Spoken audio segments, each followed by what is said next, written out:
Good morning সবাইকে। সবার I guess সবার দিন শুরু হয়ে গেছে। আর আমার দেখো দিন শুরু হচ্ছে এখন চা দিয়ে।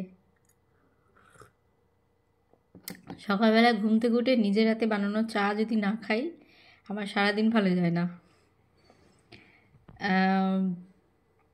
এটা যে আদা দিয়ে বানিয়েছি চাটা, মানে বিভিন্ন দিন বিভিন্ন রকমভাবে বানাই চা। আজকেরটা ছিল আদা চা। আদা চা সাধারণত কোন দিন খাই, যেদিনকে একটু বেশ মানে গরম আছে, হঠাৎ করে আবার ঠান্ডা পড়ছে, তো এইরকম সিচুয়েশনে আদা চাটা বেশি খাই। তোমরা কি চা খেয়েছো? খেলে আমাকে জানিও।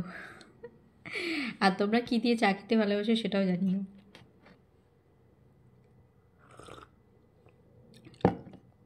কাজে বসে গেছি 8টা থেকে।